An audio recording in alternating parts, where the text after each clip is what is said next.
कश्मीरी मिर्च, lux Cozi, powered by राजनिवास इलायची, को पावर्ड बाय फैक्टर्स, डायरेक्टर इलायची।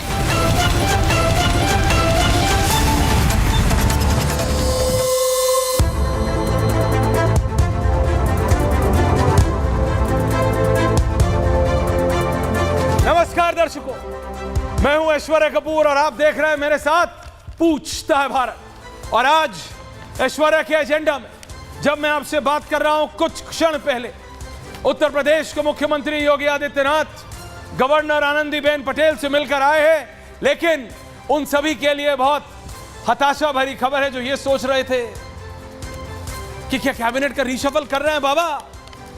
अरे कहीं बाबा ने रिजाइन तो नहीं कर दिया? अरे कुछ नहीं हुआ है भैया, ये कोई गुड्डा गुड्डी का खेल नहीं है। ना ही लखनऊ में या लखनऊ से बहुत दूर बैठे ये 4x6 के कमरों में जो खबरें बनाते और बिगाड़ने वाले लोग हैं, कहीं जो मन में आए चल रहा है। आप सोचिए, अगर आप दर्शकों जगत प्रकाश नड्डा की जगह हो तो क्या आप एक मिनट के लिए सोचिए ना, आप भी तो अपना घर चलाते हैं। जगत प्रकाश नड्डा दुनिया की सबसे बड़ी पार्टी चला रहे हैं, जेपी नड्डा सबसे बड़ी पार्टी चला रहे हैं, और सबसे बड़ी पार्टी का सबसे बड़ा प्रदेश और सबसे महत्वपूर्ण प्रदेश के नेता को लेकर क्या इतना आसान है कि बाबा को हटा दिया? क्या इतना आसान है? अरे भाई, ये जो नेता आपके स्क्रीन पे हैं अभी, प्रधानमंत्री मोदी, क्या इनके लिए नहीं बोला जाता? भाई दिल्ली में मोदी और लखनऊ में योगी, ये रियलिटी है, ये रियलिटी है। अरे बोलने वालों ने तो क्या नहीं बोला, मोदी और योगी के बीच भी ठनी हुई है, ये तक चला दिया था लोगों ने, जिसका जो मन आता है चला दिया। लेकिन रियलिटी क्या है?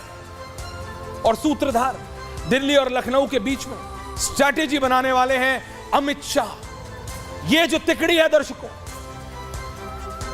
लोग कुछ भी बोले, विपक्ष को तो मुद्दा चाहिए। वो कभी कह देंगे दिल्ली में सब कुछ ठीक नहीं है, कभी कह देंगे इनके टॉप 2 नेताओं में बीजेपी में चल रही है, कभी कह देंगे योगी और दिल्ली में दिक्कत है। लेकिन रियलिटी इज दिस कि दिल्ली में मोदी और लखनऊ में योगी, और सूत्रधार, द थ्रेड, द स्ट्रैटेजी, रणनीति है अमित शाह की।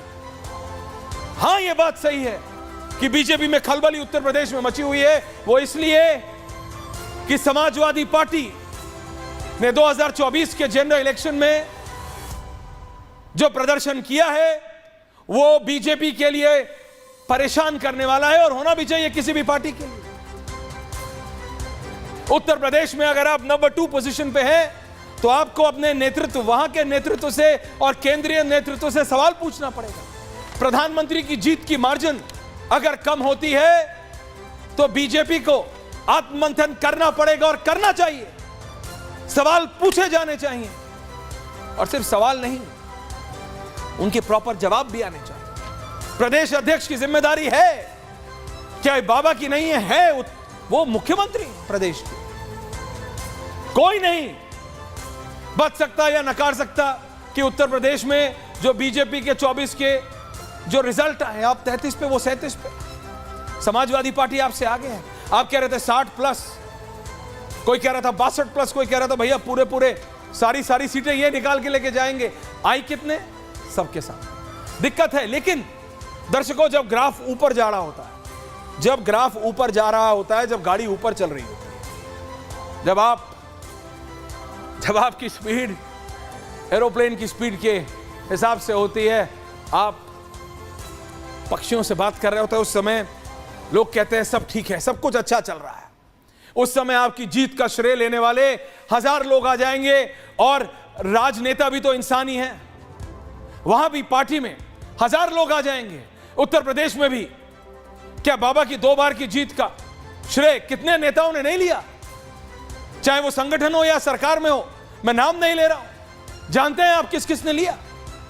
लेकिन अब जब थोड़ी दिक्कत हो रही है, अब जब थोड़ा फ्रिक्शन हो रहा है, अब जब थोड़े नंबर कम हुए हैं, सरकार में अभी भी बीजेपी, लेकिन उनको पता है, उनको आदत हो गई है 10 साल में मेजॉरिटी के साथ, इस बार अलायंस में है और ये रियलिटी है, तो आत्ममंथन हो रहा है। तो this is the real taste, ये असली टेस्ट है। इसमें से जो निकलेगा वो नेता। केशव प्रसाद मौर्य जी टिप्पणी कर, वो भी नेता है, जड़ के नेता है, हार जीत चलती रहती है, हार जीत चलती रहती है। केशव प्रसाद मौर्य कितनी बार अपना इलेक्शन हारे हैं सबको पता है। गोरखपुर में भी तो, जहां से बाबा सांसद थे, आज रवि किशन है, बीजेपी हारी थी, एक बार हारी थी ना। तो हार जीत राजनीति में चलती रहती है। लेकिन अब 2 बार के उप मुख्यमंत्री हैं और अब अपनी सरकार के ऊपर टिप्पणी कर रहे हैं। आपको बोला गया मत करिए, फिर आधिकारिक तौर से बुला के बोला गया कि मत करिए। ब्रिजेश पाठक भी तो डेप्यूटी चीफ मिनिस्टर है, वो तो कुछ नहीं बोल, क्योंकि पार्टी से ऊपर कोई नहीं, पार्टी से ऊपर कोई नहीं। That's okay. आप डिप्टी सीएम है तो ऐसा तो नहीं कि बाबा ने कहा होगा नहीं आप नहीं बन सकते और आप बन गए, ऐसा तो नहीं। सहमति तो होगी ना, तभी तो आप डिप्टी सीएम। अब विपक्ष तो बोलने के लिए अभी भाटी जी आएंगे, बोलेंगे कि नहीं मना किया था, कुछ भी था। तो अखिलेश यादव ने तो एक इंटरव्यू में ही एक चैनल में किसी को, दर्शकों, बहुत इंटरेस्टिंग है, विधानसभा में नहीं, एक टेलीविजन चैनल के इंटरव्यू में केशव प्रसाद मौर्य को ऑफर दिया था कि 100 विधायक तोड़ लाइए और हम आपको समर्थन दे देते हैं, सरकार बना देते हैं। बात समझिए, केशव प्रसाद मौर्य कौन है आपको पता है? अशोक सिंघल के समय से संघ के साथ जुड़े हुए व्यक्ति हैं केशव प्रसाद मौर्य भी। उनकी अपनी कंसर्न्स हैं, उनकी अपनी दिक्कतें हो सकती हैं। एक घर में भी बॉस, बर्तन होते हैं तो बचते हैं। ये तो विश्व की सबसे बड़ी पार्टी है और उस पार्टी का सबसे महत्वपूर्ण प्रदेश की बात हो रही है, उत्तर प्रदेश की बात हो रही है हर्षवर्धन जी, उत्तर प्रदेश की। लेकिन केशव प्रसाद मौर्य जी इतने पुराने नेता, उन्हें समझना चाहिए इस समय जब दिक्कत में है पार्टी। आपको 10 बाई इलेक्शन आपके सामने खड़े हैं, आपको 10 में से 9 जीतने हैं। क्या इतना आसान है? जीतना नहीं आसान है। Samajwadi party is on the top. अब मैंने आपको बताया था, आजकल सोशल मीडिया पे आप जाके, बॉम्बे में जो एक शादी हुई है वहां पे अखिलेश यादव गए तो एक दूसरे राजनेता को बोला, मैंने बोला था उन्हें, वहां पे एक और व्यक्ति खड़े थे, उन्होंने सुना, that I'll meet you in 29 in Delhi, I'm going to be there. That's how confident Samajwadi party is. तो बीजेपी समझती है कि उसको इस 10 बाई इलेक्शन में से 9 सीटें जीतनी है। और इस समय जब मैं आपसे बात कर रहा हूं, भूपेन्द्र चौधरी उत्तर प्रदेश के प्रदेश अध्यक्ष जो हैं और अगले 60 दिन तक रहेंगे, जब तक नया प्रदेश अध्यक्ष नहीं चुना जाता, रहेंगे साथ। उन्होंने पेशकश पहले भी की थी, उनको मना किया गया कि नो यू कंटिन्यू। दोबारा बोला गया है आप कंटिन्यू कीजिए। केशव प्रसाद मौर्य उप मुख्यमंत्री थे और हैं। हार जीत चलती है, लेकिन अपनी ही पार्टी पे टिप्पणी देने से सिर्फ आप विपक्ष का फायदा करते हैं और ये हमसे बेहतर राजनेता समझते हैं, उसके बाद भी कर रहे हैं। क्यों? ये तो उनको जवाब देगा। बट बीजेपी की आला कमान ने एक बात साफ कर दिया कि 27 का इलेक्शन योगी आदित्यनाथ के नेतृत्व में उत्तर प्रदेश में लड़ा जाएगा। और आप 1 मिनट किसी से भी पूछिए, बीजेपी के टॉप 3 नेता, आंख बंद कीजिए, मैं आपसे पूछ रहा हूं दर्शकों, आपसे, टॉप 3 नेता कौन? आप आंख बंद करेंगे, बोलेंगे Modi, Shah, Yogi. Automatically, it's automatic, that's how it is. Congress की तरह नहीं है कि पॉपुलर कोई और हो, बोला जाएगा राहुल गांधी। रियलिटी है, दिल्ली में मोदी, लखनऊ में योगी। यह सब इसलिए हो रहा है क्योंकि केशव प्रसाद मौर्य को जब कल दिल्ली बुलाया गया तो लोगों ने कुछ भी कहा, अरे केशव प्रसाद मौर्य ये होने वाले हैं, बाबा को हटाया जा रहा, कुछ नहीं हो रहा है। Sorry to break to you. इस समय कैबिनेट चल रही है यूपी में बाबा की कैबिनेट चल रही है, दिल्ली में मोदी और शाह मिल रहे हैं। ये पैरेलल 2 मीटिंग चल रही है। स्पेशल रिपोर्ट देखिए और उसके बाद डिबेट करते हैं।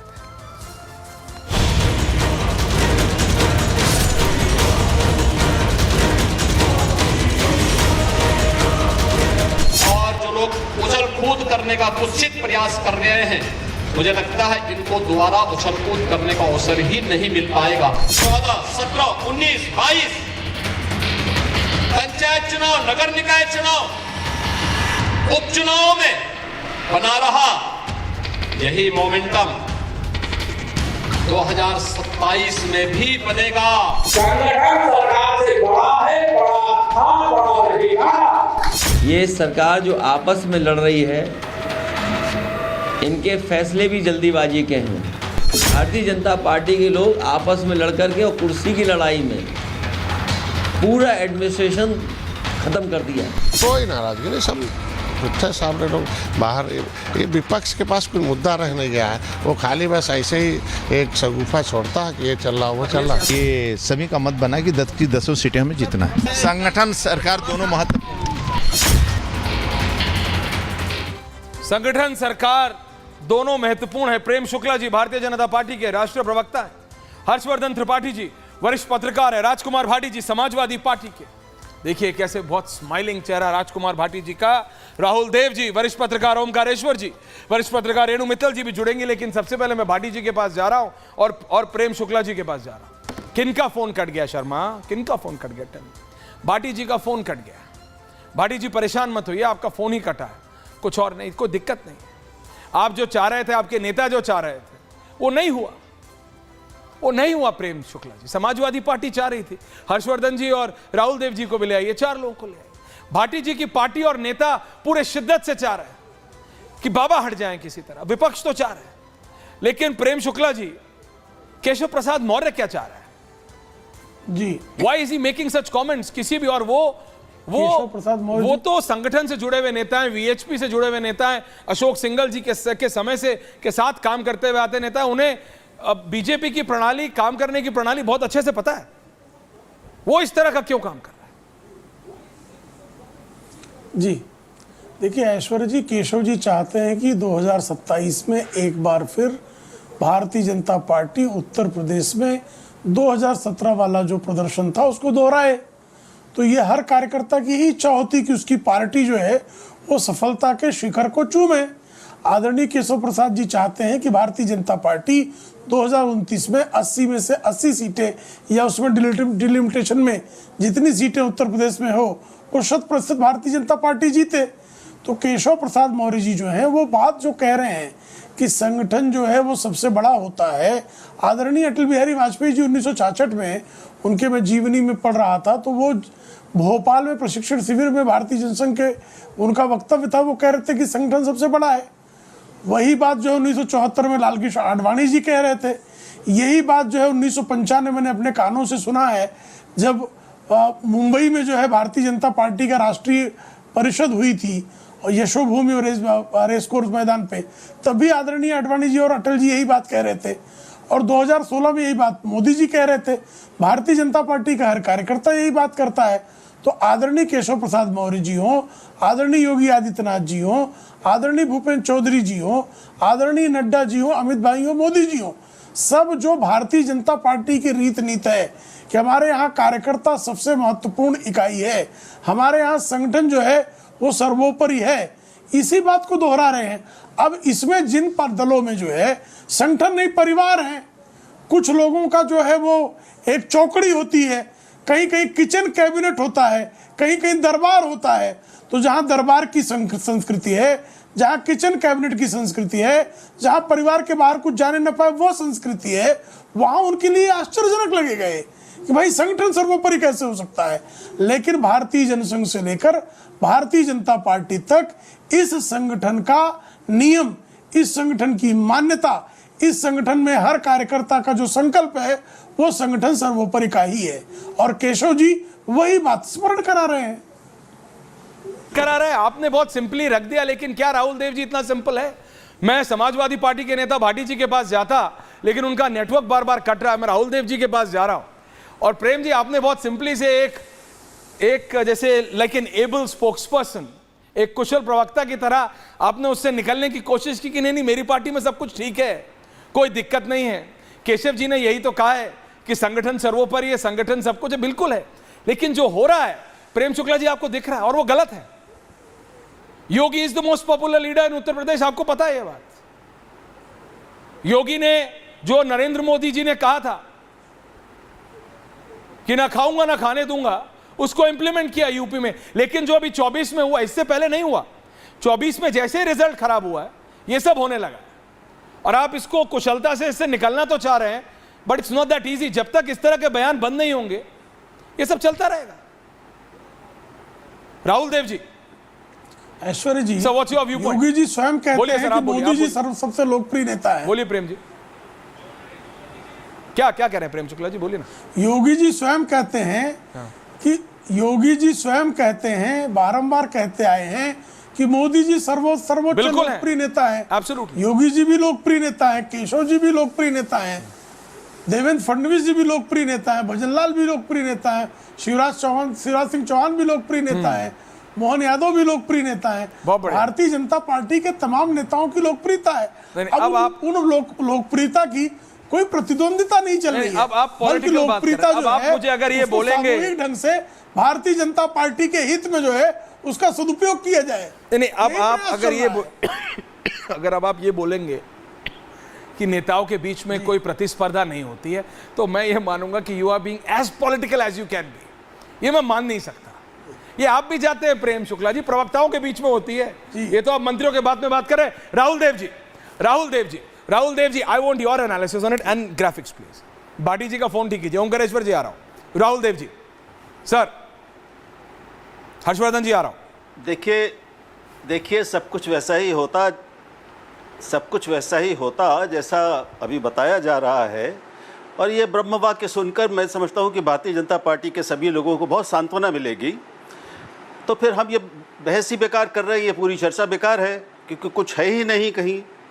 तो ये एक भूमिका ली जा सकती है, लेकिन हम जानते हैं कि और राजनीति से थोड़ा बहुत परिचित हुई बच्चा भी समझ रहा है कि उत्तर प्रदेश में जिस तरह की हार हुई है, उसके बाद हलचल स्वाभाविक है, लोगों में विचलन स्वाभाविक है, आरोप प्रत्यारोप चाहे वो कमरे के अंदर लगाए जाएं या बाहर लगाए जाएं, वो होंगे, स्वाभाविक है। जब हार के कारणों की खोज की जा रही है, तो फिर उनका उल्लेख भी कहीं न कहीं बाहर आएगा।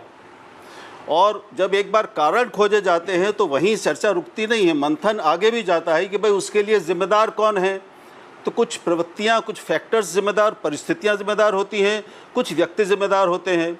तो ये सारी एक किसी भी पार्टी में आत्ममंथन की प्रक्रिया, विश्लेषण की प्रक्रिया का अनिवार्य अंग है। बाहर कितना आता है ये अलग अलग पार्टियों में होता है। जो जितना लोकतांत्रिक है, जितना अनुशासित पार्टी है, वहाँ पर उतना कम आएगा, लेकिन बाहर तो आता ही है। क्योंकि भारतीय जनता पार्टी के लोग जितना भी मान लें अपने को कि वो सब देव पुरुष हैं, उसका एक एक कार्यकर्ता वो बिल्कुल मर्यादित जीवन जीता है, मर्यादित बोलता है, और वो उसको कोई चिंता नहीं है, कहीं कुछ वो विचलित नहीं होता जी। लेकिन हम जानते हैं कि वो भी मनुष्य हैं। तो समस्या तो है उत्तर प्रदेश में, उसके प्रमाण लगातार मिल रहे हैं। और हम ये याद रखें, मैं याद दिलाना चाहूँगा कि जिस समय स्वामी प्रसाद मौर्य जी का वो ट्वीट आया, उन्होंने एक्स पर लिखा कि संगठन सरकार से बड़ा होता है, उससे थोड़ी देर पहले ही केंद्रीय नेतृत्व का एक निर्देश जारी हुआ था कि कोई भी वरिष्ठ नेता किसी सार्वजनिक इस तरह के सूचना के मंच पर कोई बयान नहीं देगा, कुछ नहीं लिखेगा। और उन्होंने इसको ये एक बार नहीं, उन्होंने इसको दोहराया भी है, 2 बार भी कहा है। तो इस पर अटकलें लगना स्वाभाविक है। और जिस तरह की हलचल हुई है, भूपेंद्र चौधरी का आके प्रधानमंत्री से मिलना, नड्डा जी से मिलना, नड्डा जी और बाकी लोगों में स्वामी प्रसाद मौर्य में बातचीत होना, और भी कई तरह की बैठकें चल रही हैं और अभी और चलेंगी। तो जाहिर है कि जब मंथन होगा तो उसमें फिर जिम्मेदारियां तय होंगी और उसके बाद कुछ परिवर्तन भी होगा। ये तो नहीं हो सकता कि इतनी बड़ी हार हो गई उसके बाद भी कुछ उत्तर प्रदेश। एक सवाल राहुल जी, उससे पहले कि मैं हर्षवर्धन जी और भाटी जी का फोन जुड़ गया, मैं आपसे पूछ रहा हूं sir, as a neutral analyst, क्योंकि आप संघ को भी उतनी करीब से समझते हैं और एंड यू आर बीइंग, आप मतलब you are a critic to both. आपके हिसाब से उत्तर प्रदेश में क्या बाबा के बराबर, उत्तर प्रदेश में बाबा के बराबर बीजेपी के पास कोई और नेता है पॉपुलर 27 में इलेक्शन जाने के लिए? Sir Rahul Dev ji, your view point on that frankly sir, अगर है तो बताइए। नहीं, बिल्कुल नहीं है। That's the point. नहीं, बिल्कुल नहीं है, ये सबको मालूम है, इससे कोई भी इनकार नहीं करेगा। इससे तो बीजेपी के जो आलोचक हैं, समाजवादी पार्टी हो या दूसरी पार्टियां हो, वो भी इससे इनकार नहीं करेंगे। निश्चित ही योगी सबसे बड़े कद्दावर नेता है, सबसे लोकप्रिय नेता। That's the point. लेकिन सवाल उसका नहीं है कि उनकी लोकप्रियता है कि नहीं है, क्या उनकी लोकप्रियता समाप्त हो गई? मोदी आज भी लोकप्रिय है, उनकी Yes, sir. लोकप्रियता बनी हुई है, उसके बावजूद वाराणसी में 3 लाख वोट उनके कम हो गए। Yes. तो इतने सरल हम सतही बातें अगर करेंगे कि लोकप्रिय होने से ही सब ठीक हो जाता है, फिर चर्चा की जरूरत क्या है? नहीं, आपका पॉइंट है, भाटी जी भी जुड़ गए, लेकिन मैं हर्षवर्धन जी का पॉइंट, हर्षवर्धन जी, बीजेपी को आत्ममंथन तो करने की जरूरत है। जैसे मैंने कहा, प्रधानमंत्री की मार्जिन जो राहुल जी ने भी दोहराया कम हुई है, थोड़ी सी आवाज और बढ़ा। समाजवादी पार्टी ज्यादा लोकसभा सीटें जीत के लाई है बीजेपी से। बीजेपी कहां 80%, 90%, 95%, 100% की बात कर रही थी, तो चिंता की जरूरत है। लेकिन अगर आपस में लड़ेंगे तो ये तो विपक्ष को फायदा पहुंचाएंगे, और ये बात केशव प्रसाद मौर्य से ज्यादा कोई नहीं जानता, फिर भी हो रहा। हर्षवर्धन जी आपका ऑडियो सर। मेरी आवाज आ रही है सर? प्लीज बोलिए। हाँ, मैं कह रहा हूँ केशव प्रसाद मौर्य भी राजनीति में है, उनकी भी इच्छा आकांक्षा महत्वाकांक्षा होती है। 2017 में वो पार्टी के प्रदेश अध्यक्ष थे, तो उनके मन में रहा होगा कि शायद हम मुख्यमंत्री की कुर्सी पर जाएं। लेकिन योगी आदित्यनाथ को नरेंद्र मोदी ने, राष्ट्रीय स्वयंसेवक संघ ने बाकायदा मुख्यमंत्री की कुर्सी पर बिठाया, और उनका ये जो प्रयोग था ये सफल रहा। आज उत्तर प्रदेश में भारतीय जनता पार्टी की दोबारा सरकार आई। 14 वर्ष के वनवास के बाद 2017 में आए थे, तब योगी जी चेहरा नहीं थे, तब योगी जी सितारा प्रचारक भी नहीं थे, स्टार प्रचारक जिसको कहते हैं वो भी नहीं। लेकिन जब वो मुख्यमंत्री की कुर्सी पर बैठे तो आज देश में एक हिंदुत्व वाले नेता के तौर पर, एक भारतीय जनता पार्टी के ब्रांड को बढ़ाने वाले नेता के तौर पर, एक मोदी योगी कॉम्बो के तौर पर वो नजर आते हैं। अब सवाल यह है कि अभी क्या हो रहा है? अभी बड़ा स्पष्ट है, इस अप्रत्याशित हार का ठीकरा एक दूसरे के सर पर फोड़ने की कोशिश हो रही है, ये इसको समझिए। और ये जो एक दूसरे के सर पर फोड़ने की कोशिश है, इसमें अपना वाला दांव थोड़ा दुरुस्त हो जाए, इसका भी प्रयास हो रहा है।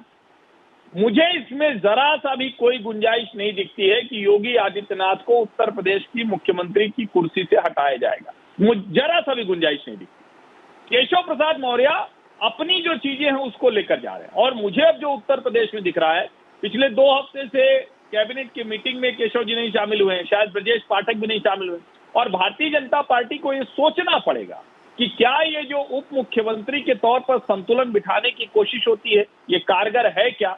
इसका लाभ हो रहा है या एक सत्ता के नए केंद्र के तौर पर उनको नुकसान हो रहा है? पहले भी तो पावरफुल कैबिनेट मिनिस्टर होते थे ना, हायरार्की तो शपथ लेने से बन जाती है, तो उप मुख्यमंत्री को कोई अलग से अधिकार तो मिलता नहीं। हाँ, ये जरूर है कि उप के मन में होता है कि वो उप हटे, तो मुझे लगता है एक तो वो बहुत साफ दिख रहा है। इसका एक दूसरा पहलू है, स्टेट एग्जीक्यूटिव की मीटिंग में जो केशव प्रसाद मौर्य ने कहा, ये बड़ा सामान्य सा है। किसी भी पार्टी में जो नेता होता वो यही कहता है कि संगठन सरकार से सर्वोपरि। लेकिन उत्तर प्रदेश में एक और चीज है, या किसी भी जगह पर जो संगठन का सबसे बड़ा नेता होता है, सबसे प्रभावशाली नेता होता है, सबसे ज्यादा वोट बटोरने वाला नेता होता है, वही तो देश में प्रधानमंत्री और राज्य में मुख्यमंत्री बनेगा। मुझे लगता है यहीं पर जाकर थोड़ा सा कॉन्फ्लिक्ट ऑफ इंटरेस्ट पैदा हो रहा है। भारतीय जनता पार्टी को इसको समझना पड़ेगा, ये सामान्य घटनाक्रम नहीं है। अभी जो 10 सीटों के विधानसभा के उपचुनाव हैं, उसमें मुझे केशव प्रसाद मौर्य का नाम नहीं दिखा। उन 10 सीटों में क्या केशव मौर्य की भूमिका नहीं है? और अगर ये है और योगी आदित्यनाथ और केशव प्रसाद मौर्य एक साथ नहीं चल सकते हैं, तो नरेंद्र मोदी को नया रास्ता खोजना पड़ेगा। नहीं खोजेंगे तो मुश्किल बढ़ेगी, और विपक्ष तो निश्चित तौर पर नहीं, पर ये तो बहुत पहले से पता है हर्षवर्धन जी, ये तो बहुत पहले से पता है। नहीं तो 24 के इलेक्शन से पहले अखिलेश यादव एक मीडिया इंटरव्यू में थोड़ी बोल देते, राहुल देव जी, ओमकारेश्वर जी साहब, भाटी जी आ रहा हूं, अखिलेश यादव ने तो एक मीडिया इंटरव्यू में बोल दिया था कि 100 विधायक ले आओ, सपोर्ट कर दूंगा, बिहार में हुआ है, मेरे यहां भी कर दो। अब ये तो Keshav Prasad Maurya and Baba don't go hand in hand, ये तो सर सबको पता है।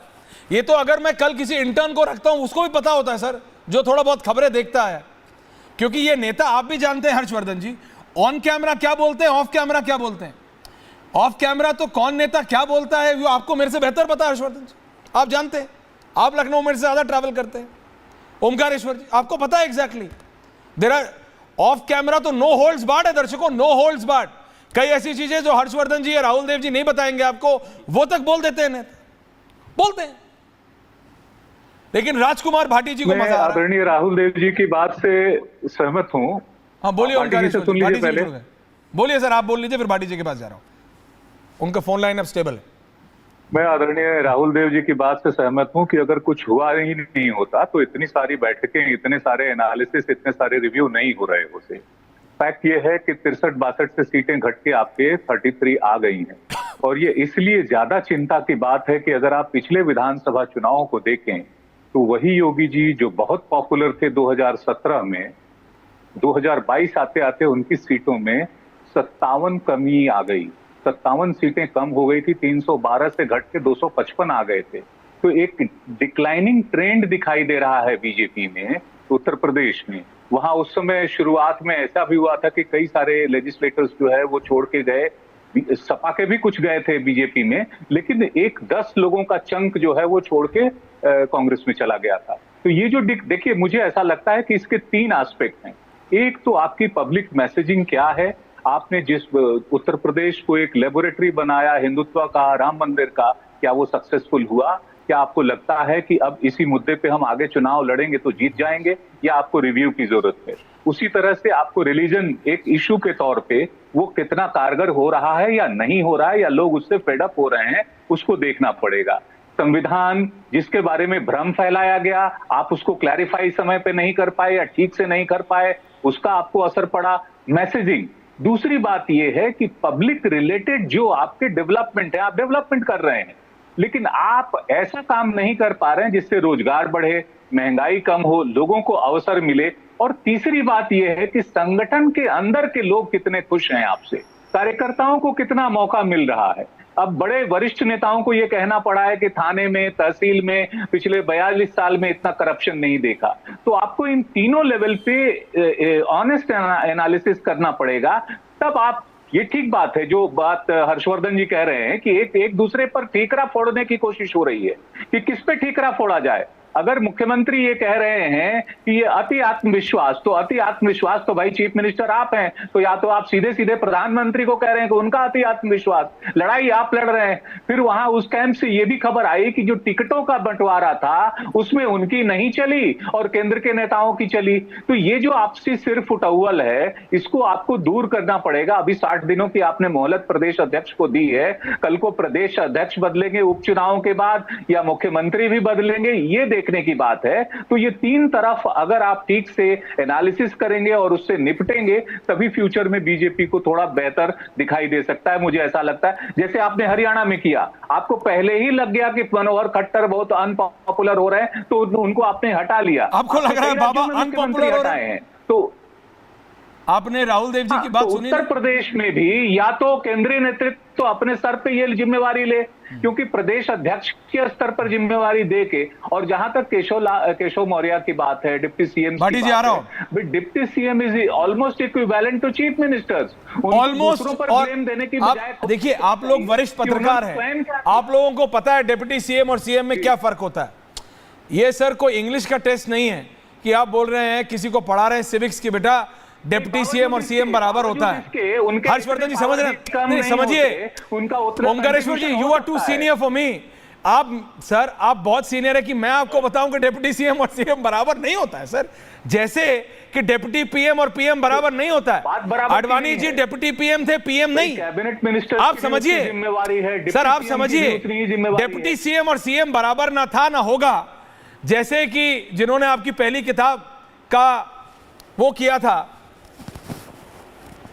लाल कृष्ण आडवाणी जी, वो डेप्यूटी प्राइम मिनिस्टर थे, प्राइम मिनिस्टर नहीं। तो डेप्यूटी प्राइम मिनिस्टर और प्राइम मिनिस्टर सिविक्स की किताब में आप बता सकते हैं कि बेटा लगभग बराबर होता है, रियलिटी में नहीं। आपसे बेहतर कोई नहीं जानता है। भाटी जी, आज बहुत खुश होंगे आप कि बीजेपी में हो रही है सब कुछ लड़ाई। हम क्या करें, हम तो बैठ के ऑफर दिए बैठे हैं कि 100 विधायक ले आओ केशव प्रसाद मौर्य जी और सीएम बन जाओ। भाटी जी एंड प्रेम शुक्ला जी, भाटी जी आज खुश तो बहुत होंगे आप, नहीं? You must be happy from the heart. Bharatiya Janata party के अंदरूनी झगड़े से कोई खुशी नहीं है, किसी के घर में कलह देख के हम खुश होने वाले आदमी नहीं है। लेकिन हमें अपनी पार्टी का जनाधार बढ़ता हुआ उत्तर प्रदेश में दिखाई दे रहा है, पार्टी मजबूत होती दिखाई दे रही है। दूसरी पार्टियों के, जिनमें बीजेपी भी शामिल है, सैकड़ों की संख्या में लोग वेटिंग लिस्ट में हैं जो पार्टी समाजवादी पार्टी ज्वाइन करना चाहते हैं। जिन्हें अभी अध्यक्ष जी हरी झंडी दे देंगे तो उन्हें ज्वाइन करा दिया जाएगा।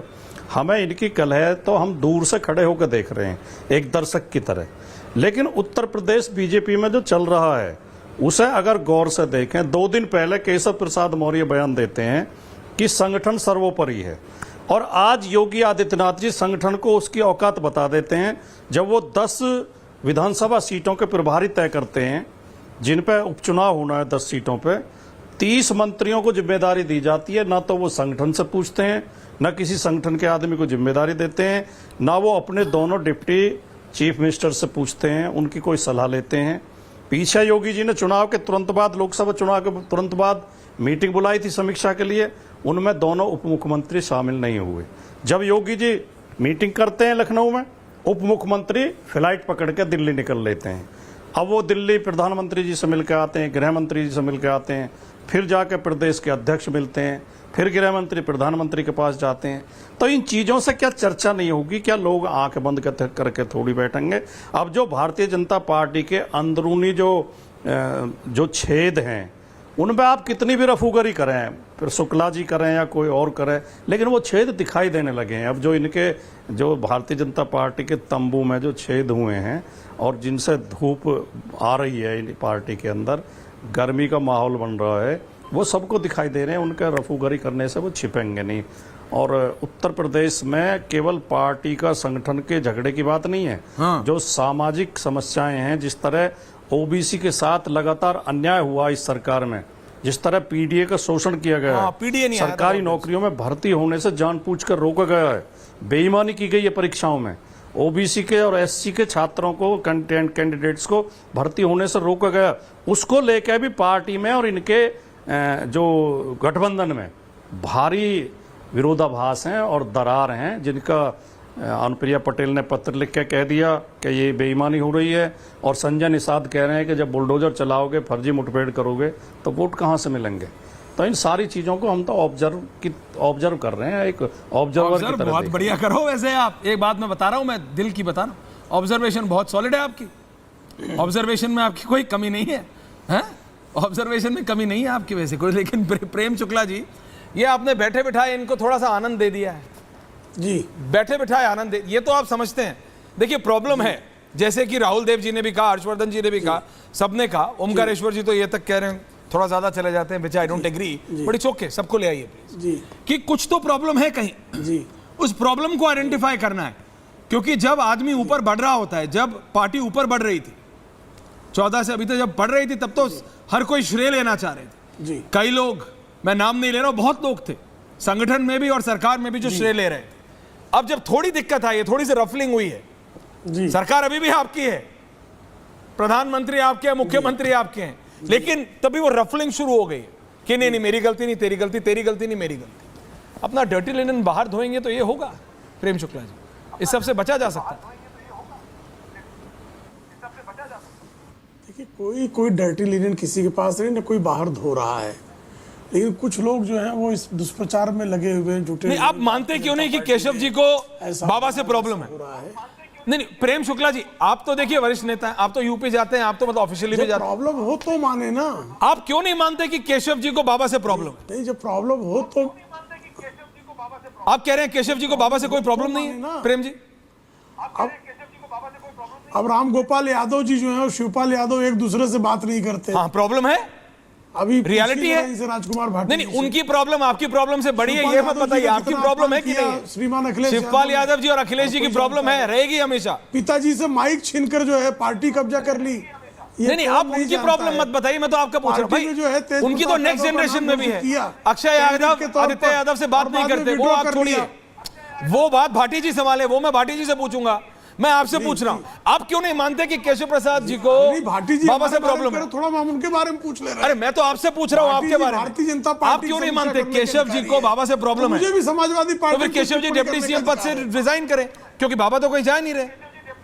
देखिए कोई प्रॉब्लम नहीं है, ये पार्टी परिवार की तरह चलती है ऐश्वर्या जी, ये पार्टी परिवार की तरह चलती है। कोई ये कह दे कि ऐश्वर्य कपूर से जो है ऐश्वर्य भाई को प्रॉब्लम है, हाँ, तो कोई मानेगा नहीं ना। अभिषेक कपूर, ऐश्वर्य कपूर में कोई समस्या नहीं हो सकती है। अच्छा, उसी तरह से जो है केशव जी में और योगी जी में कोई समस्या नहीं है। जय हो। अब चैनल है, 2 एंकर हैं, हाँ। तो 2 एंकर के बीच में कई बार लोगों को लगता है कि इन एंकरों के बीच में भी प्रॉब्लम होगी। होती है, ऐसा होता नहीं है, परसेप्शन है।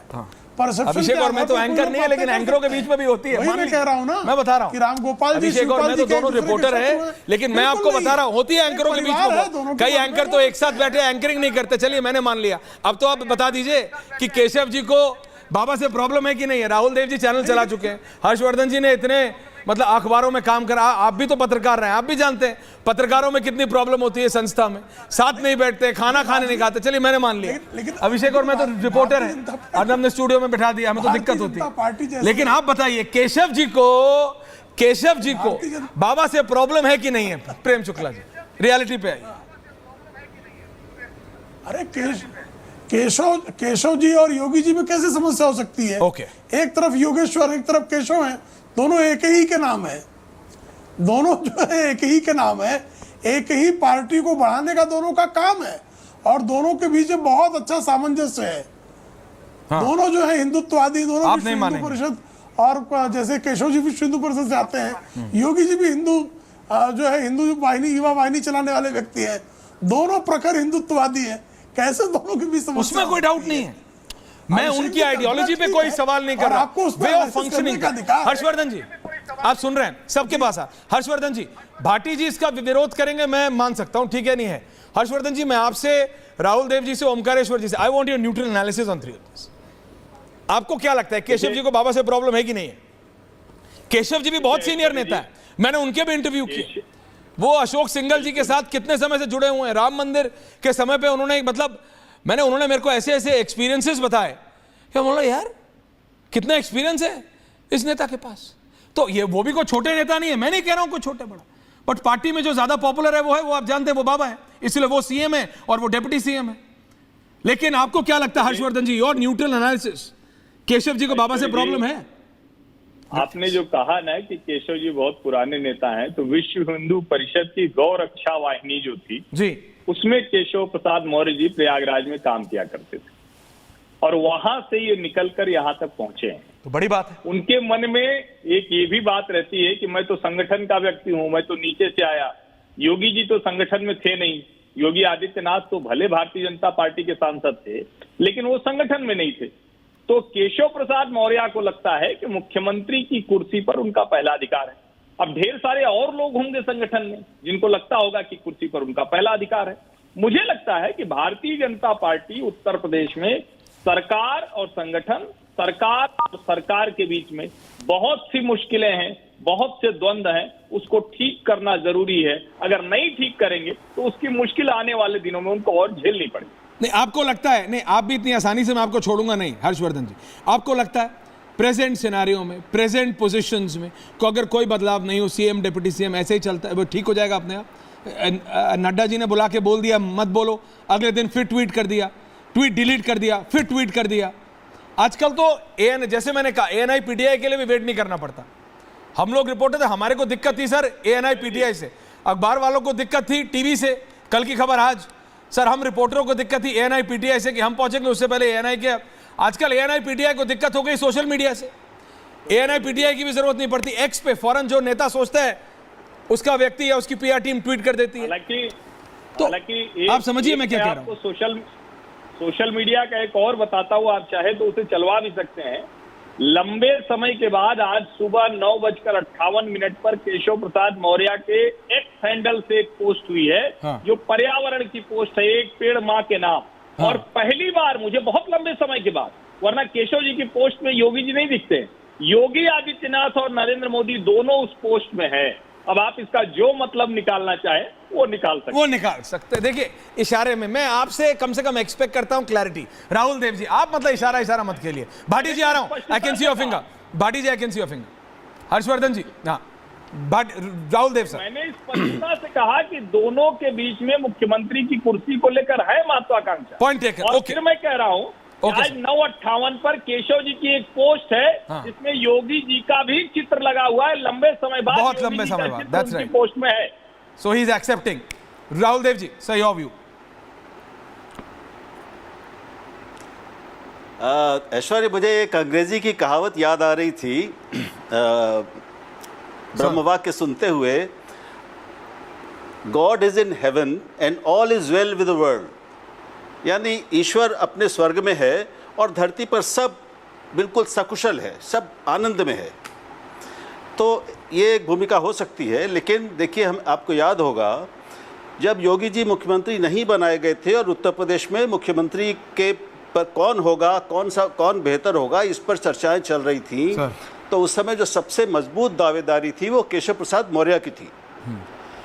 योगी जी कैसे बने, किन परिस्थितियों में बने, अभी वो एक अलग चर्चा का विषय है, उस पर मैं नहीं जाऊंगा सर। लेकिन वो बन गए। उससे पहले तक योगी जी क्या उत्तर प्रदेश के सबसे लोकप्रिय नेता थे बीजेपी के? कोई नहीं कहेगा कि थे। वो गोरखपुर प्रभाग के सब लोकप्रिय नेता थे, गोरखपुर डिवीजन, लेकिन पूरे प्रदेश के नहीं थे। लेकिन उनको 7 साल की मुख्यमंत्री पद पर रहने का मौका मिला। उन्होंने जो काम किए उसके कारण आज वो सबसे बड़े हो गए। आमतौर पर मुख्यमंत्रियों को 5 साल काम करने का मौका मिलता है तो उनका कद अपने आप बड़ा हो जाता है, वो पद ही बड़ा है इतना। लेकिन उससे पहले केशव प्रसाद मौर्य उनसे संगठन में सीनियर थे, संघ में उनसे सीनियर थे और हैं कि योगी जी न तो भाजपा संगठन में रहे हैं, जैसा हर्षवर्धन ठीक कह रहे थे, और ना वो संघ के स्वयंसेवक रहे हैं उस तरह से। तो दूसरी बात कि ये सब जानते हैं कि केशव प्रसाद मौर्य की महत्वाकांक्षाएं हैं, वो मुख्यमंत्री बनना चाहते थे और मुख्यमंत्री बनना चाहते हैं। अब इतनी बड़ी हार हुई है, सब लोकप्रिय हैं, सब किसी की लोकप्रियता में कोई कमी नहीं आई है, लेकिन उत्तर प्रदेश में 80 में से 30 सीटें कम हो गई, देश में 63 सीटें कम हो गई। और प्रधानमंत्री की सीट के बारे में बता चुका हूँ, बहुत बड़े बड़े मंत्रियों की अपने ज़िलों में सीटें हार गई बीजेपी, जिसमें मौर्य जी भी शामिल हैं। इसके बाद ये मानना कि कुछ बदलेगा ही नहीं, कोई किसी को जिम्मेदारी नहीं लेनी पड़ेगी, किसी को कीमत नहीं चुकानी पड़ेगी, ये तो मतलब एक ख्याली दुनिया में रहने जैसा है। निश्चित रूप से बड़े बदलाव होंगे, संगठन में भी होंगे और सरकार में भी होंगे, करने ही पड़ेंगे, नीतियों में भी करने पड़ेंगे। जिन नीतियों से, जिन तरह की घोषणाओं से जो आख्यान नहीं चले, जिन आख्यानों से नुकसान हुआ, उनको बदलना पड़ेगा। कोई भी पार्टी ये इस तरह के काम करती है, बीजेपी भी करेगी, स्वाभाविक है। ओके। अब योगी जी रहते हैं कि नहीं, योगी जी के साथ क्या होता है ये बताने की स्थिति हम में से कोई नहीं है अभी। लेकिन कहीं कुछ होगा ही नहीं, सब पहले की तरह चलता रहेगा, ये तो मतलब अजीब बात है। Prem Shukla ji, your brief comment on this. Rahul Dev ji कह रहे हैं सब कुछ ऐसा नहीं चल सकता, किसी पार्टी में नहीं, आपकी पार्टी कोई अलग थोड़ी। हर दल में देखिए नहीं, चिंतन मनन और हर पार्टी में जो है समयानुकूल परिवर्तन, यह तो शाश्वत नियम है, इसमें कोई नई बात नहीं है। जो राहुल जी कह रहे, मैंने ये किसी से नहीं कहा कि भारतीय जनता पार्टी अपरिवर्तनीय है, एक ही जगह जो है समग्र काल सारी परिस्थितियां एक जगह जो है स्थिर चित्त हो गई हैं, अब इसे कोई परिवर्तन नहीं होगा, ऐसा नहीं है भाई। रिपब्लिक भारत में कोई इंटरनल टीम में परिवर्तन होना होगा, आज आप तो मेरी टीम को आपके जो है इस डिबेट शो में उस पर डिस्कसन नहीं आज होगा। मेरी टीम को नहीं छोड़ने गए यहाँ नहीं, उस पर डिबेट मेरा बढ़िया चल रहा है, नहीं डिस्कसन होगा, उसके लिए स्थान है, उसके लिए स्थान है। और उसी तरह से भारतीय जनता पार्टी में सांगठनिक किस तरह से मूल्यांकन होगा, हाँ सर, यह मूल्यांकन करने का उचित हमारे पास मंच है, उस समुचित मंच पर हम उसका निर्णय लेंगे। अच्छा, तो फिर मैं आप ही की टर्मिनोलॉजी में, आप ही की एनालॉजी में आपको समझाता हूँ, भाटी जी आ रहा हूँ, मूल्यांकन करें। नहीं तो मैं आप ही की एनालॉजी में आपको समझाता हूँ कि अगर हमारे यहाँ दिक्कत होगी तो अर्नब है, ये कहे कि नहीं, Arnab will sort it out. अब आपके यहाँ प्रधानमंत्री को सॉर्ट करना पड़ेगा। अब हमारे यहाँ तो अर्नब है, Arnab will sort it out. अब तो फिर प्रधानमंत्री से मिले भूपेंद्र चौधरी आज, उसके बाद 1 घंटे, देखिए मुझे नहीं याद, भूपेंद्र चौधरी प्रदेश अध्यक्ष उत्तर प्रदेश के बनने के बाद, प्रेम शुक्ला जी बस सवाल है, जवाब आप दीजिएगा। अलग बात नहीं कर रहा हूं सर, मैं सिर्फ सवाल वही बात कह रहा हूं। भूपेंद्र चौधरी साहब प्रदेश अध्यक्ष उत्तर प्रदेश के बनने के बाद, मुझे नहीं याद 1 घंटा प्रधानमंत्री ने दिया, पार्लियामेंट्री आज दिया है। हमारे पास राष्ट्रीय अध्यक्ष है, हमारे पास प्रधानमंत्री जैसा सर्वोच्च नेता है, उसमें व्यापक विमर्श होता है, और विमर्श के बाद जो है जो पार्टी के हित के निर्णय हैं वो होते हैं। लेकिन कोई ये शीर्षक ढूंढे कि सिर्फ फुटबॉल है, एक दूसरे से गला काट प्रतियोगिता है, ये शीर्षक के विषय हो सकते हैं। नहीं, आप मुझे नहीं शीर्षक छोड़िए ना, आप मुझे बताइए, प्रधानमंत्री ने इससे पहले तो भूपेंद्र चौधरी साहब को जब पद दिया उत्तर प्रदेश के प्रदेश अध्यक्ष का, तब भी 1 घंटा नहीं दिया, आज दिया। उसके बाद गृह मंत्री और प्रधानमंत्री की बैठक, ये सब आप भी समझते क्या हो रहा है। देखिए राहुल देव जी गलत नहीं कह रहे, चेंज हैज टू हैपन, कुछ बदलाव होगा और कुछ ड्रास्टिक होगा, संगठन में भी सरकार में भी। मैं नहीं कह रहा कि बाबा बिल्कुल नहीं हट रहे, बाबा इज द मोस्ट पॉपुलर नेता इस समय, बीजेपी रिस्क नहीं ले सकती और ना लेगी, लेकिन कुछ तो कहीं तो चर्न करना पड़ेगा ना, क्योंकि वो जो 10 बाई इलेक्शन के जो जिम्मेदारी दिए हैं आपने, वो सारे 10 के 10 मूल्यांकन की प्रक्रिया, हर्षवर्धन जी वो 10 के 10 नेता are set to be Baba team. तो उस प्रक्रिया में जो है कब कितना समय दिया जाएगा, यह तो काल एवं परिस्थिति के अनुकूल होगा निर्णय, निश्चित तौर पर। ओके ठीक है, आप कह रहे हैं भाई एवरीथिंग इज ओके। ओमकारेश्वर जी आपके पास आ रहा हूं, लेकिन सिर्फ एक बात बता रहा हूं हर्षवर्धन जी, मैं अगला सवाल ये कि बाबा ने जिस तरह से आपने वो बोला, मैंने वो ट्वीट देखा, हाँ, और मैंने पिछले 50-60 फास्ट स्वाइप करके देखा, बहुत समय तक केशव प्रसाद मौर्य जी की किसी भी पोस्ट पे बाबा की तस्वीर नहीं है। यू आर राइट, नहीं होती, ये मेरी नजर से हट गया था, लेकिन आज सुबह 9 बज के जो आपने बोला उस पोस्ट पे है, छोटे ही है लेकिन बाबा है, योगी है, बाबा इज देयर। और ये छोटी छोटी चीजें ही होती हैं जो इंडिकेटर होती हैं, लेकिन बाबा ने भी इंडिकेशन दिया है और बड़ा इंडिकेशन है। जो 10 बाई इलेक्शन है उनकी जिम्मेदारी जो 10 नेताओं को दी है, वो सारे के सारे उनके लोग। अब प्रेम शुक्ला जी बोलेंगे हमारे यहाँ कोई टीम नहीं होती, हमारे यहाँ तो एक ही है, तो अब वो तो फिर अब सेफ पे खेल रहे हैं, लेकिन हर जगह होती है, कांग्रेस में भी होती है, बीजेपी में भी है, सपा में भी है, यहाँ भी है। सपा में भी शिवपाल जी के अपने नेता है, अखिलेश जी के अपने, रामगोपाल जी के हैं, तो वो 10 के 10 नेता या मंत्री वो सारे बाबा के लोग हैं। तो बाबा ने फिर कंट्रोल लिया है, तो बाबा ने फिर जिम्मेदारी भी ली है कि ये 10 मैं जिताऊंगा, हारे तो फिर बाबा की जिम्मेदारी। हर्षवर्धन जी ब्रीफ आंसर, फिर मैं ओमकारेश्वर जी के पास नहीं गया हूं।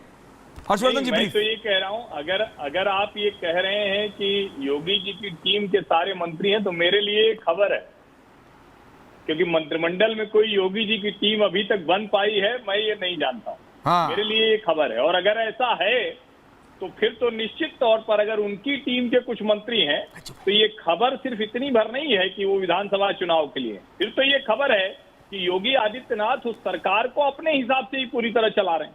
फिर तो ये भी सवाल, मतलब जिसको कहते हैं ना कि इसका एक्सटेंशन आएगा। और मैं फिर से कह रहा हूं, मेरी जानकारी में अभी तक योगी जी की कोई टीम नहीं है सरकार के भीतर। With in government Yogi Adityanath का कोई आदमी नहीं है, अगर है तो ये समाचार। I understand. अब आप एक और मेरी डिबेट खड़ी कर रहे हैं, 1 घंटा और करना पड़ेगा फिर, लेकिन ओमकारेश्वर जी योर कमेंट्स। बहुत गहरा संकेत दे रहे हैं। उनका ये कहना है कि इससे पहले जो है उनको अपनी टीम बनाने नहीं दी गई। इसका मतलब ये हुआ हमारे बीजेपी के जो साथी प्रवक्ता हैं बहुत ही कुशलता पूर्वक चीजों को रख रहे हैं और बचाने की कोशिश कर रहे हैं। उन्होंने एक संकेत दिया है कि जब जरूरत पड़ेगी तो वक्त आएगा, तो वक्त आने पर निर्णय होता है। और आपने जैसा ठीक कहा, देखिए किसी भी पार्टी में कोई भी इंडिस्पेंसिबल नहीं होता है, चाहे कोई भी पार्टी हो। जिन पार्टियों में इंडिस्पेंसिबल लोग नहीं होते वो परिवारवादी पार्टियां होती हैं, या एक छत्र के हम ही रहेंगे और जीवन भर हम ही चलाएंगे। और उसके वो बीजेपी जैसी जो पार्टी है उसमें जो एक सतत प्रक्रिया है, उसमें बदलाव होते हैं। आज जो व्यक्ति पॉपुलर है वो कल नहीं था, कल फिर वो पॉपुलर नहीं रहेगा। ये एक चेंज का वो होता है। जैसे इन्होंने कहा कि संगठन में नहीं थे और संगठन में वो थे, इसका उनको वो है। तो आप ब्रजेश पाठक तो पार्टी में ही नहीं थे, वो तो बसपा से आए हैं। हाँ, बात सही है। तो और ये भी सवाल है कि चुपचाप बैठे हैं, उनका नाम है, वो तो बेचारे कुछ बोल भी नहीं रहे, क्या ट्वीट भी नहीं कर रहे ब्रजेश पाठक, तो वो बोल नहीं रहे, वो बोल नहीं रहे।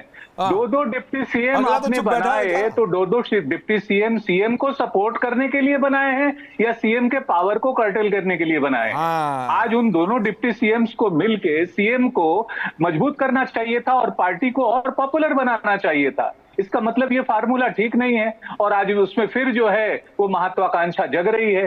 तो समस्याएं भीतर हैं। मुझे ऐसा लगता है ये संकेत, जैसा आपने भी ऐश्वर्या जी ने बहुत सही कहा, कि अभी एक मौका दिया गया है कि ये विधानसभा उप विधानसभा के जो उपचुनाव हैं 10 के सीटों के, अगर उसमें योगी आदित्यनाथ और उनकी 30 मेंबर टीम अच्छा कर ले जाती है तो शायद लॉन्गेविटी मिल जाए। अगर नहीं मिलेगी तो जैसे प्रदेश अध्यक्ष को कह दिया गया है, वैसे सवाल उन पे भी आ जाएगा कि फिर आपको तो फ्री हैंड दिया गया, इसके पहले आप कह रहे थे फ्री हैंड नहीं मिला, तो अभी फ्री हैंड ले लीजिए, एक रिजल्ट दिखाइए, नहीं आएगा। प्रेम तो हो शुक्ला सकता जी, है कि एंडिंग जैसा कमेंट्स। प्रेम जी कह रहे हैं रिव्यू करने में आ जाएंगे वो। प्रेम शुक्ला जी, एंडिंग कमेंट सर। सबका सुना आपने, हर्षवर्धन जी को भी, देखिए, राहुल देव जी को भी, भारतीय जनता ओंकारेश्वर पार्टी जी। एक सुदृढ़, सुसंगठित, सक्षम संगठन है और भारतीय जनता पार्टी में चुनाव को जीतने के लिए, संगठन को चलाने के लिए, सत्ता के संचालन के लिए योग्य व्यक्तियों का समूह है। एक दूसरे की काट करने के बजाय सब एक दूसरे के सहयोगी हैं और अच्छी सरकार चला रहे हैं। कुछ परिणाम में, चुनाव परिणाम हमारे अपेक्षित सफलता नहीं मिली है, तो उसका निश्चित तौर पर मूल्यांकन होगा। हम कहाँ चूक गए, हमारा इस चूक को हम कैसे दूर कर सकते हैं और हम बेहतर परिणाम कैसे दे सकते हैं, इस पर स्वाभाविक तौर पर मंथन चल रहा है और उसके बेहतर परिणाम आएंगे। कुछ हो ना हो सर, विश्लेषण आप बहुत ज्यादा इस्तेमाल करते हो और बहुत बढ़िया है ना, ये मैं आपको सही बता रहा हूँ। अगर मैंने उसमें गलत तो नहीं बोला ना, विश्लेषण एडजेक्टिव वही होता है। राहुल देव जी करेक्ट कर देंगे मुझे आज तक याद है। राहुल देव जी, मेरी पहली डिबेट में आप बोले हिंदी में तुम इंग्लिश ऐड करते हो इस बार। सर कभी कभी करना पड़ जाता है, बट ये मैं कह रहा हूं सर, उत्तर प्रदेश में जो हो रहा है वो बीजेपी को देखना पड़ेगा, क्योंकि बात सिर्फ 27 की नहीं है, 2029 की भी है। और मैं ये रिपीट कर रहा हूं, और आप सबका बहुत बहुत धन्यवाद, कि दिल्ली में मोदी है, लखनऊ में योगी है, लेकिन सूत्रधार, इसको हर्षवर्धन जी, बहुत लोग अलग अलग तरीके से रखते हैं, लेकिन अमित शाह की स्ट्रैटेजी दिल्ली में भी है और लखनऊ में भी है।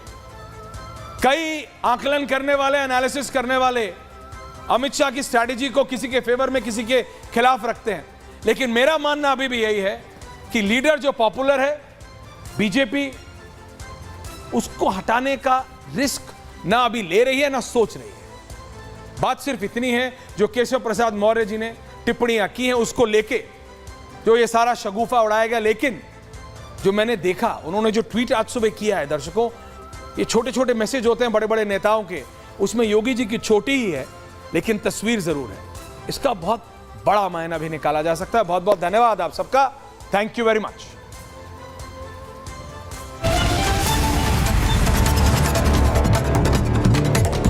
युवा नेता है, राष्ट्रीय प्रवक्ता है शहजाद